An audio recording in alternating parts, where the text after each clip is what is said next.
Bonjour mes chers béliers, je vous remercie de me retrouver pour cet horoscope de septembre. On va voir ce que vous réservent ces énergies de la rentrée, avec un message qui, ma foi, est assez clair. L'idée qu'il va falloir secouer les choses, transformer une situation, quitte à devoir la laisser derrière vous. On trouve en effet le 8 de coupe qui apparaît dans ce qui vous est profitable dans le cadre des semaines qui arrivent. Ça peut être des événements qui vont vous être bénéfiques, mais ça peut être des attitudes ou des actions qui peuvent aider ces prochaines semaines. Or, le 8 de coupe, c'est une carte qui nous permet de refermer un chapitre, de tourner le dos à une situation sans issue ou en tout cas qui n'est plus en capacité de vous épanouir. Hein, le 8 de coupe, c'est la question du sas. Je le dis toujours dans le sens où c'est l'image est très éloquente parce que c'est au fond l'idée que parce que j'ai refermé cette porte-là, il y en a une autre qui s'ouvre.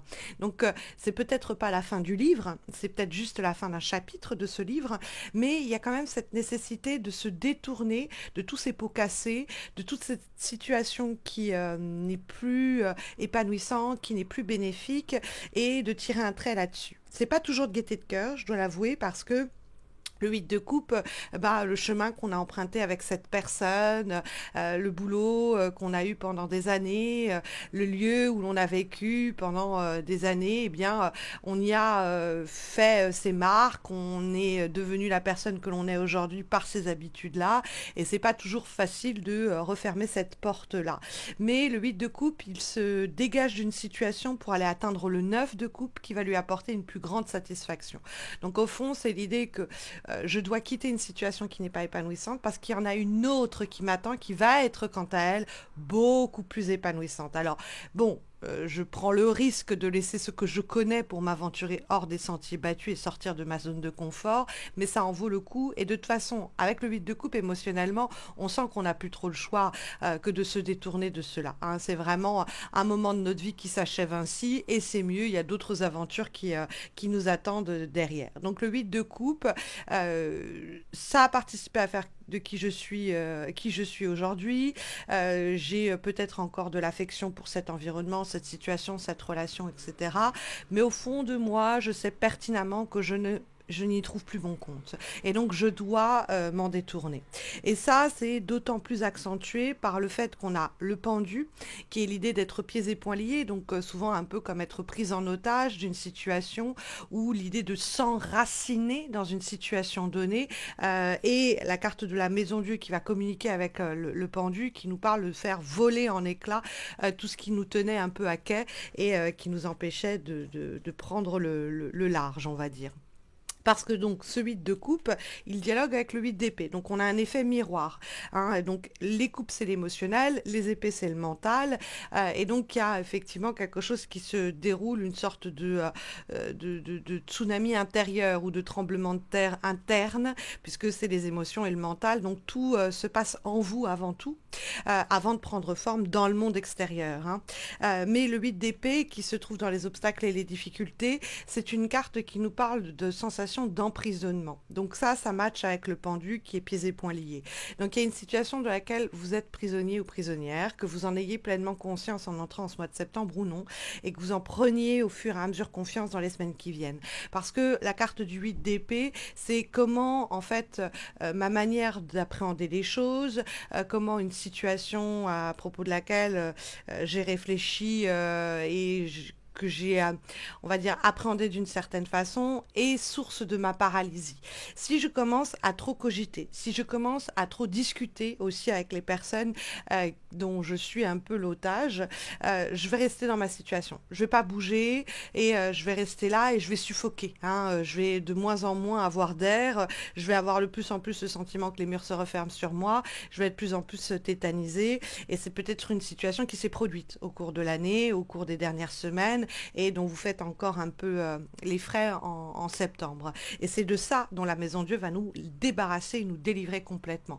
Vous êtes peut-être face à des personnes aussi qui sont très étroites, d'esprit qui sont toujours en train de voir le pire et qui vous contamine, qui vous emporte dans ces pensées négatives et toxiques. Et donc il y a la possibilité de se rendre compte comment on s'est soi-même bloqué, comment on s'est retrouvé pris au piège d'une situation qu'il faut quitter. en septembre, et qu'il faut absolument quitter. Hein, parce que le 8 de coupe, c'est j'abandonne, le 8 d'épée, quoi. Cette situation qui m'a enfermée, qui m'a paralysée, qui m'a limitée. Ça peut être des peurs, des angoisses qui m'empêchent de prendre des risques et qui m'empêchent sinon de refermer cette page, refermer ce chapitre. Pourtant, il y a le besoin de cela parce que le pendu, c'est le lien au passé. Donc c'est par exemple la peur de déménager de l'endroit dans lequel on est depuis toujours, de quitter cet emploi qui ne nous apporte plus d'épanouissement, ou de réussir à couper les ponts, couper les liens avec le pendu, avec quelqu'un avec qui on n'y trouve plus son compte, hein, avec une relation amoureuse, amicale, familiale, où on est dans cette situation-là presque par habitude ou par dépit. On est attaché au passé et ce passé, c'est comme des sables mouvants, il nous empêche d'aller vers un nouvel avenir. Donc le pendu, c'est le lien que l'on visiblement doit couper parce que ce lien me fait penser au 8 d'épée qui est cette question d'emprisonnement. Le 8 d'épée, dans un cadre beaucoup plus traditionnel du Rider-Waite, il y a des cordes, hein, on est attaché comme il y a des cordes chez le pendu. Donc il y a l'idée d'être prisonnier, prisonnière d'une situation donnée qui est enracinée dans le temps depuis longtemps, dans laquelle on est en train un peu de se momifier, par laquelle on est en train d'être momifié, une sorte de sarcophage comme ça. Et le 8 de coupe, c'est justement prendre conscience que cette étape de notre vie, cette période, cette situation doit être révolue et accepter de faire voler en éclats du coup les liens qui nous tiennent prisonniers ou prisonnières de cette affaire. Puisque la carte de la maison Dieu en dialogue avec le pendu, on ne peut pas avoir deux cartes plus opposées, quoi. La carte du pendu, c'est l'idée d'être à l'inertie, on n'est pas en mouvement, c'est l'idée d'être cloîtré presque dans une situation donnée. Et la carte de la maison Dieu, c'est faire voler tout cela en éclats. Il y a quelque chose de l'ordre d'une révélation, une prise de conscience soudaine ou une information qui nous parvient et qui nous fait prendre conscience en fait des enjeux en question et des limitations et des restrictions que cette affaire et cette situation ou relation nous impose et de faire voler tout cela en éclats. La carte de la maison Dieu, elle n'hésite pas à démolir pour reconstruire. Et c'est souvent l'idée de démolir quelque chose qui était de toute manière en train de tomber en ruine. Ça se délitait, on essayait de réparer les murs, mais le plafond était déjà, s'était déjà fait la malle. Donc ça peut être un peu inquiétant ou stressant parce que ça vient secouer les choses, ça vient redistribuer les cartes. Mais la carte de la maison Dieu, elle a un côté un peu volcanique qui est purificateur, hein. C'est vraiment une sorte de purge où je viens par cet événement à créer un changement manifeste ou à prendre pleinement conscience du besoin de ce changement manifeste, hein. La carte de la maison Dieu, ça peut être un déménagement, ça peut être un changement de structure, ça peut être une rupture, ça peut être une prise de conscience, mais elle est bienfaisante, hein. Elle vient rompre une forme de monotonie dont nous parle le pendu et elle vient du coup redistribuer les cartes, elle vient apporter un changement dont vous avez besoin et qu'il faut accepter les bras grands ouverts en septembre. En avant-dernière guidance, en avant-dernière recommandation pour les semaines qui viennent, nous avons une lame ici de l'oracle le plus positif dans le monde, the most positive oracle in the world, et nous avons la carte Soul, do what is true to your soul. Désolée pour mon accent. Faites ce qui est vrai pour votre âme. Donc c'est l'idée que même si matériellement, de façon pragmatique, dans le cadre du rapport que vous avez à la situation, de la loyauté que vous pensez devoir à quelqu'un ou à quelque chose. Vous pourriez être resté plus longtemps que de mesure dans une affaire qui ne vous plaît pas ou ne vous plaît plus, qui ne permet plus votre accomplissement ou votre épanouissement. Et donc, il y a cette idée qu'en septembre, on fait valser, voler en éclats toutes ces mauvaises habitudes, tout cet enracinement, tous ces sacrifices, hein, parce que le pendu, c'est le sacrifié aussi, hein, il fait des sacrifices, et là on nous dit, on arrête de se sacrifier pour ceci ou pour cela, ou pour celui-ci ou pour celle-là, et on fait ce qui nous semble être juste, ce dont notre cœur a besoin, hein, ce dont nous parle également le 8 de coupe. Donc faire ce qui semble être juste pour votre âme, pour votre cœur, donc ce dont vous avez véritablement envie, peut-être en vous fichant du qu'en dira-t-on, hein, quelquefois c'est possible également. Comme dernier avertissement ou guidance pour cette rentrée, nous avons, mes chers béliers, une lame issue de l'oracle pop français Chante la vie, qui s'inspire de chansons populaires françaises pour vous guider. Et nous avons la carte en rouge et noir de Jeanne Masse. En rouge et noir, j'exilerai ma peur. Donc hein, l'idée que il peut y avoir un peu de crainte ou d'angoisse à laisser aller, à laisser partir ce que l'on connaît bien mais qui ne nous apporte plus de bonheur. J'irai plus haut que les montagnes de douleur. Donc exiler sa peur, ça veut dire ne pas être bouffé par les inquiétudes du 8 d'épée qui nous ont jusque-là paralysés. Ça veut dire arriver à s'extirper de cette situation dans laquelle on a été prisonnier ou prisonnière et aller plus loin que ces angoisses, que ces peurs, que ces inquiétudes ou que ce mal-être, ce malaise, hein, les montagnes de douleur.